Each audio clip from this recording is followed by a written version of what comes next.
whenever you leave America and you go to Mexico, at least when it's me, there is a little bit of a heartbeat. You know, you recognize that you're in a wilder, less safe place.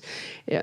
And I asked a lot of questions when I was down there, and I had a trip to Colombia this year where they reversed things rather dramatically. And I wondered if you have any thoughts at all about what could possibly, because it sounds like one of the problems is that the judges are the jury. There are no juries in Mexico, so the judges can be corrupt.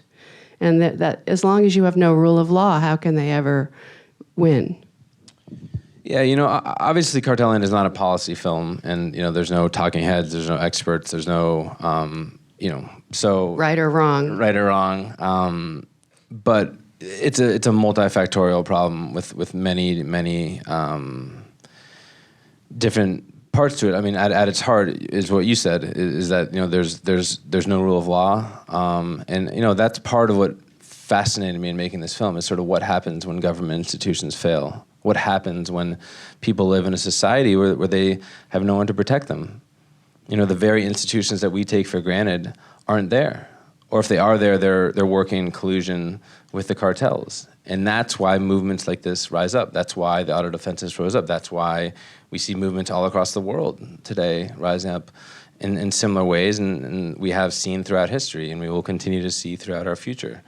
But, you know, the biggest part of the problem is us. You know, we're consuming the drugs that are the basis for this war, that are the basis for this violence. We are funding this war through our consumption of drugs, and sending money and guns south. And so... So the war supposedly started when we started just, you know, the war against drugs. That was the beginning of it, that we started it. Yeah, and, you know, I'm not a historian, so I can't speak as an expert in this matter. But, you know, as we've sort of militarized the border, we've done a good job of sort of blocking, you know, big cities like San Diego and El Paso. But what that's done is push most of the drugs and the immigrants into the desert, which is much more dangerous for especially the migrants come across. You know, thousands of migrants die every year of dehydration and other factors coming through areas that we see in the film. So it does look like the Wild West, though, I have to say. It feels like the Wild West. I mean, even on the Arizona side, you know, you're on American soil, but you do feel like you're in this sort of Wild West. I mean, the town had, you know, like 15 people. You know, you rarely saw any law enforcement. You know, as you see in the film, you look up on the mountaintops and there's cartel scouts watching you. You can hear them talking about you on the radio.